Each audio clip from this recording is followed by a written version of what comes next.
Viewers, আমি আজকে আপনাদেরকে আমার লেখা an adviser of communicative English grammar language বইয়ের 495 পৃষ্ঠা থেকে আজকে আপনাদেরকে স্পোকেন ইংলিশ এবং ফ্রি হ্যান্ডের একটি গুরুত্বপূর্ণ ইংলিশ সেন্টেন্স স্ট্রাকচার ক্লাস করতে যাচ্ছি।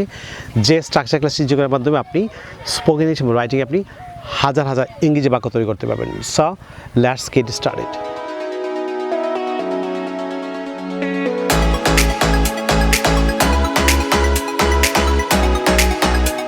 লক্ষ্য করুন, আপনারা যা ইতিমধ্যে আমার লেখা an adviser of communicative English grammar language বই যার সঙ্গে রয়েছেন, আপনারা এই মুহূর্তে 495 পৃষ্ঠা খুলুন, তাহলে আপনি খুব সহজে এই লেসনটি শেখার মাধ্যমে আপনি স্পোকেন রাইটিংয়ে অসংখ্য বাংলাতে ইংরেজি বাক্য তৈরি করতে পারবেন।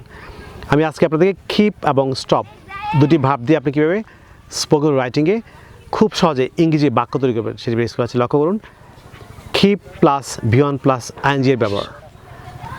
বাংলা বাক্যে চলমান কোনো কাজ অব্যাহত রাখা অর্থে ইংরেজি স্ট্রাকচারটি হবে প্রথমে কিপ, খ্যাই ডাবলইপি কিপ, অনেকে এটিকে কিপ প্রনাউন্স করে, রং প্রনাউন্সিয়েশন।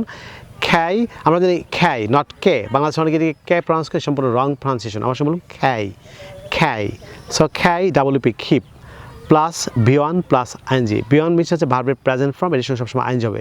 কিপ ভার্বের পরে ভার্বের প্রেজেন্ট ফর্মের সঙ্গে আইএনজি হবে।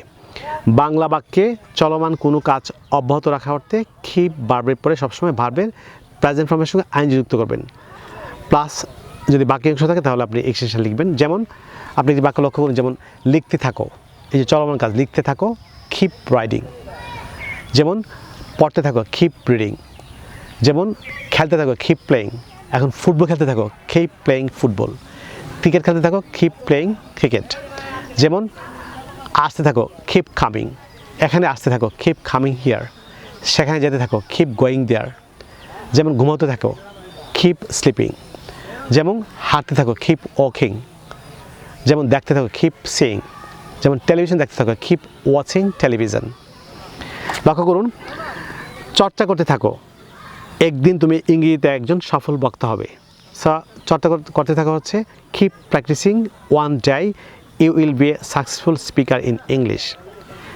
চেষ্টা করতে থাকো যতক্ষণ না সফল হও, keep trying until you succeed. বেশ লক্ষ্য করুন, এই পর্বে আপনি স্টপ ভাব দিয়ে কীভাবে আপনি স্টপ ভাবটি ব্যবহার করার মাধ্যমে আপনি কীভাবে স্পোকেন রাইটিংয়ে অসংখ্য ইংরেজি বাক্য তৈরি করবেন।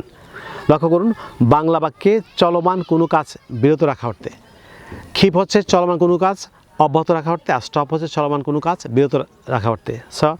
বাংলা বাক্যে চলমান কোনো কিছু অর্থাৎ চলমান কিছু বিরত রাখা অর্থে stop plus V one plus ING, অর্থাৎ প্রথমে স্টপ লিখবেন, তারপর হচ্ছে ভার্বের প্রেজেন্ট ফর্মের সঙ্গে আইএনজি লিখবেন, তারপর বাক্যাংশ থাকলে আপনি এক্সটেনশন লিখবেন। আমি আবার বলছি, বাংলা বাক্যে চলমান কিছু বিরত রাখা অর্থে stop plus present form of verb plus ING plus extension ব্যবহৃত হয়।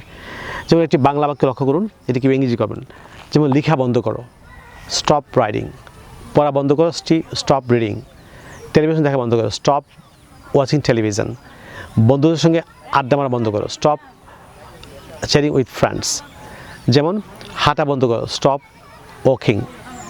দৌড়ানো বন্ধ করো, স্টপ রানিং। যেমন পরের মন্দ বলা বন্ধ করো, stop speaking ill of others.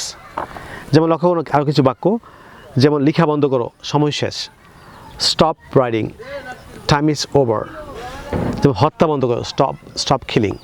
আপনি কিপ এবং স্টপ ভার্বটি ব্যবহার করার মাধ্যমে আপনি স্পোকেন রাইটিং আপনি হাজার ইংরেজি বাক্য তৈরি করতে পারবেন। শিক্ষার্থী বন্ধুরা, আপনারা যদি ইংরেজি ভাষার প্রত্যেকটি স্কিলে দক্ষ হচ্ছেন, for example English grammar, listening, speaking, reading, writing, British and American accent এবং ভোকাবুলারি দক্ষ হচ্ছেন, তাহলে আপনারা আমার লেখা 704 পৃষ্ঠার an adviser of communicative English grammar language বইটি ফলো করতে পারেন। চলতি বছর 2022 সালে বইটিতে আর দুটি নতুন চ্যাপ্টার সংযুক্ত করা হয়েছে। একটি হচ্ছে ব্রিটিশ অ্যান্ড আমেরিকান অ্যাকসেন্ট। আপনি যদি ব্রিটিশ অ্যান্ড আমেরিকানদের মতো আপনি চমৎকারভাবে শুদ্ধভাবে ইংরেজি কথা বলতে চান, তাহলে আপনারা এই 2022 সালের নতুন সংস্কৃতিতে দুটি নতুন অধ্যায় সংযুক্ত করা হয়েছে। একটি হচ্ছে ব্রিটিশ আমেরিকান অ্যাকসেন্ট, আরেকটি হচ্ছে ফ্রি হ্যান্ড রাইটিং। অর্থাৎ আপনি একটি কম্পোজিশনের ফর্মেট দিয়ে আপনি 50টি ইংলিশ কম্পোজিশন লিখতে চান, কিংবা একটি লেটারের ফর্মেট দিয়ে আপনি 50 লেটার লিখতে চান, কিংবা একটি অ্যাপ্লিকেশন ফর্মেট দিয়ে আপনি 50টি অ্যাপ্লিকেশন লিখতে চান, একটি ডায়লগের ফর্মেট দিয়ে আপনি 50 ডায়লগ লিখতে চান, তাহলে আপনারা আমার লেখা and adviser of communicative English grammar language বইটি ফলো করতে পারেন। প্রিয় শিক্ষার্থী বন্ধুরা, বাংলাদেশি পাঠকের যদি বইটি আমাদের সংগ্রহ করতে চান তাহলে আপনারা চাইলে আমাদের বিকাশ নাম্বার লিখে দিতে পারেন।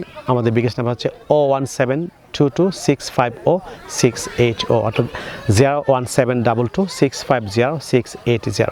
বাংলাদেশি পাঠকরা এই নম্বরটি বিকাশ করে খুব দ্রুত বইটি কুরিয়ারের মাধ্যমে আমাদের সংগ্রহ করতে পারেন। সুপ্রিয় শিক্ষার্থী বন্ধুরা, আপনারা যারা আজকে আমার নতুন কিংবা যারা চ্যানেলটি এখনও সাবস্ক্রাইব করেন, আপনারা এখনও নিচে সাবস্ক্রাইব বাটন থেকে ক্লিক করে চ্যানেল সাবস্ক্রাইব করে নিন। তাছাড়া পাশে যে বেল আইকন দেখতে পাবেন সেটি ক্লিক করে রাখুন, যাতে আপনি ইউটিউব থেকে আমার পরবর্তী নতুন নতুন লেসন নোটিফিকেশন পান। প্রিয় শিক্ষার্থী বন্ধুরা, পরবর্তী লেসনে আপনাদের সঙ্গে আবারও দেখা হচ্ছে। আপনাদের জন্য অফুরন্ত শুভকামনা। আপনার সঙ্গে ভালো থাকুন, অনেক ভালো। So no more today. I'll see you in another video. Take care. Bye bye.